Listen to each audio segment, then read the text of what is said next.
అధికారంలోకి వచ్చేందుకు ప్రతిపక్షంలో ప్రయత్నిస్తారు.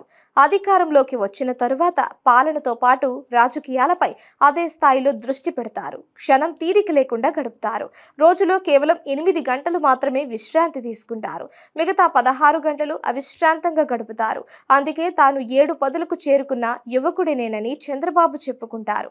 అంతటి వయసులో కూడా ఎన్నికల్లో ఎంతో కష్టపడ్డారు. 100 వరకు బహిరంగ సభల్లో పాల్గొన్నారు. జూన్ 4న ఫలితాలు వచ్చిన నాటి నుంచి ఈ రోజు వరకు క్షణం తీరిక లేకుండా గడిపారు చంద్రబాబు. ఫలితాలు వచ్చిన వెంటనే పార్టీ ఎమ్మెల్యేలతో సమావేశమయ్యారు. అటు ఎంపీలకు దిశానిర్దేశం చేశారు. అనంతరం ఢిల్లీ వెళ్లిపోయారు. బీజేపీ అగ్రనేతలను కలిశారు. ఎన్డీఏ భాగస్వామ్య పక్షాల సమావేశానికి హాజరయ్యారు. కేంద్ర కేబినెట్ కూర్పులో పాల్గొన్నారు. టీడీపీ తరపున మంత్రులను ఎంపిక చేశారు. ఇంతలో రామోజీరావు మృతితో హైదరాబాద్ చేరుకున్నారు. అంత్యక్రియలకు హాజరయ్యారు. అనంతరం ఢిల్లీ పయనమయ్యారు. ప్రధాని మోడీ ప్రమాణ స్వీకారానికి సైతం హాజరయ్యారు. ఢిల్లీ నుంచి ఏపీకి వచ్చిన చంద్రబాబు రాష్ట్ర మంత్రివర్గ కూర్పుపై దృష్టి పెట్టారు. అటు 3 పార్టీల శాసనసభ పక్ష సమావేశాలను నిర్వహించారు. ఎన్డీఏ కూటమి నేతగా ఎన్నికయ్యారు. గవర్నర్కు మద్దతు లేఖను అందజేశారు. ప్రధాని మోడీతో పాటు జాతీయ స్థాయి నాయకులకు ప్రమాణ స్వీకార ఆహ్వానాలు పంపించారు.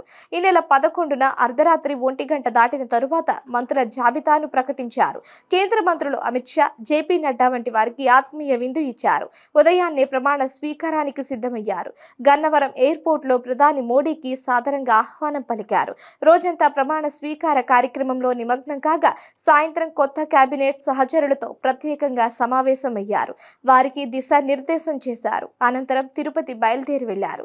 ఈ రోజు ఉదయం శ్రీవారిని దర్శించుకున్నారు. అక్కడి నుంచి సాయంత్రం తిరుగుముఖం పట్టి అమరావతి చేరుకోనున్నారు. సచివాలయం ఏ బ్లాక్ లో బాధ్యతలు స్వీకరించి 5 ఫైళ్లపై సంతకం చేయనున్నారు. గత కొద్ది రోజులుగా చంద్రబాబు షెడ్యూల్ ను గమనిస్తే ఆయన పని రాక్షసుడని, పనిని ఎంతగా ప్రేమిస్తారో అనేది తెలుస్తుంది.